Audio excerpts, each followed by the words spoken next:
Hiking the Narrows should be on every adventurer's bucket list. This one-of-a-kind hiking experience lets you venture up the Virgin River while massive canyon walls close in around you. The scenery is iconic, and the experience is unforgettable. So in this episode, I'm going to give you all the details. I'll let you know how to prepare, how to get there, and I'll answer the 4 most common questions I get about the Narrows. When it comes to Zion, Angel's Landing gets a lot of hype, but the Narrows put Zion on the map.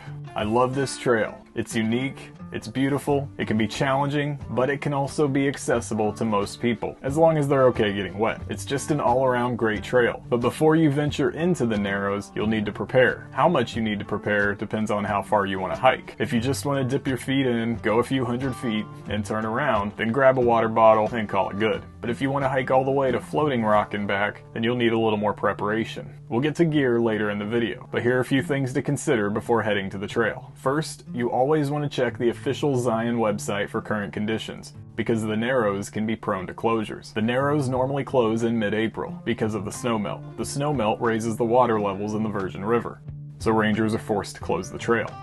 This closure is different every year. It can last a couple weeks, or in some cases, like 2023, it can last for a couple months. Also, monsoon season is from July to September.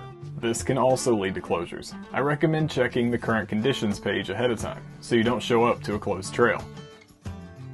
The next thing to consider is drinking water. Unfortunately, you'll need to pack your own water for this trail. The Virgin River is known to contain toxic algal blooms, and the algae cannot be filtered out, so packing water for the trail is the only option. There's a water refill station at the Zion Canyon Visitor Center and the Temple of Sinawava, so you can fill up on the way. The Temple of Sinawava also has the last restroom before the trail, so keep that in mind. Next, you'll definitely want some snacks. Our go-to is a PB&J with some fruit, but to each their own. You'll also want some type of waterproof pouch to pack your food, because no one likes a soggy PB&J. One thing most people never consider is the temperature of the canyon. The canyon doesn't get a lot of sunlight, and it can get chilly, so it's always a good idea to pack an extra layer if you get cold easily. Last, but definitely not least, you always have to check the weather. Rain can lead to flash flooding, and you don't want to be anywhere near the Narrows when flash flooding occurs. Zion has signs around the park to warn you if flash flooding is a possibility, so pay attention to the signs and you'll probably be okay. But remember that your safety is your responsibility, so you need to check the weather before getting on trail. And when in doubt, change your plans. With basic preparations aside, the next thing you'll need to know is how to get to the trailhead. This is different depending on the time of year. The trailhead is at the very end of the Zion Canyon Scenic Drive. This road is closed to private vehicles from March to November. You can drive your car to the trailhead from December to February, but that would also mean that you're hiking the Narrows in the winter. Have fun with that. For most people, that won't be the case. You'll have to take the Zion Canyon shuttle to stop number 9. Stop number 9 is the Temple of Sinawava, and that serves as the trailhead for the Narrows. The Zion shuttles are their own adventure, and I created a free Zion starter guide that will walk you through the shuttle system, and it'll give you strategies for parking in Zion Canyon. The Zion starter guide is available for free at the link in the description. Once you get to the Temple of Sinawava, you'll have to take the Riverside Walk to the entrance of the Narrows. The Riverside Walk is a 1-mile trail that follows the Virgin River, while the canyon walls begin to narrow. The trail is beautiful, and some people will ride all the way to the Temple of Sinawava just to hike it. Of course, most people just use it to access the Narrows. When it comes to the Narrows, there are 4 questions that I get asked all the time, and the first one is an easy one. People always ask if they need a permit. The short answer is no, unless you're planning on hiking 15 miles. There is a 15-mile route that requires a permit, but simply put, if you're entering the Narrows at the Temple of Sinawava and you don't plan on spending the night, then you don't need a permit. The next question normally revolves around crowds, as in how big are the crowds? Let's be real, the crowds can be enormous. But when it comes to the crowds, it's all about timing. In most cases, you just have to beat the crowds to the trail.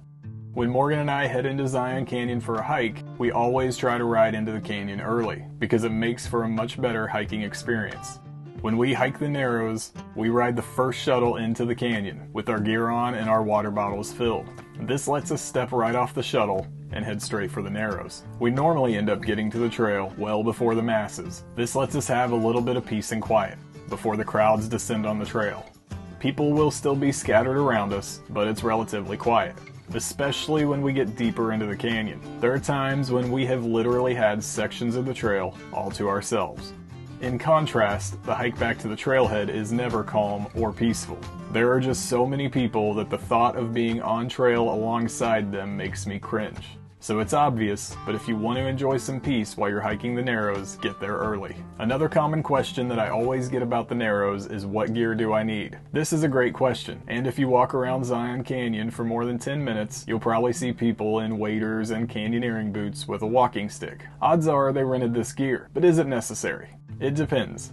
The temperature of the Virgin River varies depending on the time of year. In the summer, water temperatures range from 50 to 70 degrees, which isn't terrible. But in spring and fall, the water temperature drops to a high of 53 with a low of 41. Of course, it's worse in the winter. In the winter, water temperatures drop into the high 30s, and that's cold. If it's a 100-degree summer day, getting wet might not be such a bad prospect. But if you're hiking the Narrows in early spring or late fall, taking a stroll through 40-degree water might not be a lot of fun. That's where the waders come in. The waders will keep you dry so you can stay warm, as long as you don't fall all the way into the water. Also, some people just don't want to be wet the entire hike, so they rent waders, even in summertime. It's completely up to you. Footwear is also very important. If you rent gear, you'll get canyoneering boots. These boots are thick and they normally have good traction on the rocks. If you don't rent boots, just make sure to wear sturdy hiking shoes. I prefer hiking boots.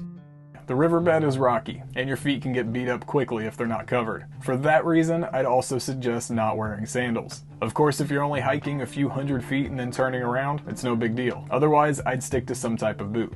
Even if you don't rent gear, neoprene socks are a good investment. They won't keep your feet dry, but they will keep your feet warm in the cooler months. If you rent gear, you can also get a walking stick. These walking sticks are thicker than trekking poles. This keeps them from getting stuck between the rocks and the river.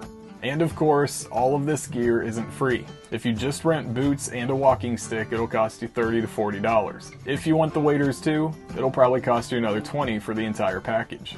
Personally, I think the waders are worth the money, plus the walking sticks looked great in the photos. There are several outfitters in Springdale that you can rent gear from, but Zion Outfitters is a quick walk from the visitor center, so that's who we use. The final question I always get about the Narrows is, how hard is it? The short answer is that it can be as hard or as easy as you want it to be. One of the great things about this trail is that you can go as far as you want and turn around when you've had enough. This makes it a great hiking option for almost everyone. Although the trail does have a few challenges. Once you step into the river, the first thing you'll notice is the current. When you're in the water, you will always be battling the current. In some spots, the canyon will get narrow. When that happens, the current gets stronger. There are a few beaches along the way, so you won't be in the water the entire time. Constantly fighting the current and trying to stay balanced tends to wear people out. So if you're comfortable hiking 5 miles on dry land, you should know that 5 miles in the Narrows is much harder and it will take much longer. Keep in mind the trail can also get deep in a few spots. If you don't have a dry bag, you'll have to take your backpack off and put it over your head to get through these areas.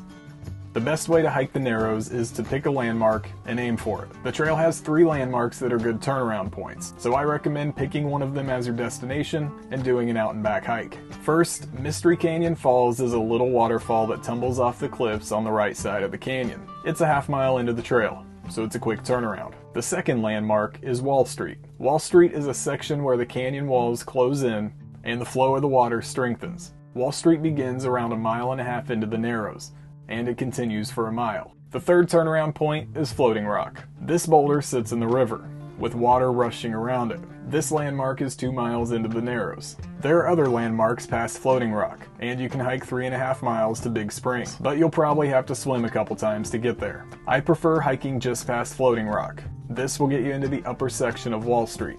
This area is gorgeous, and if you reach this section 2 or 3 hours after sunrise, you can watch the canyon glow.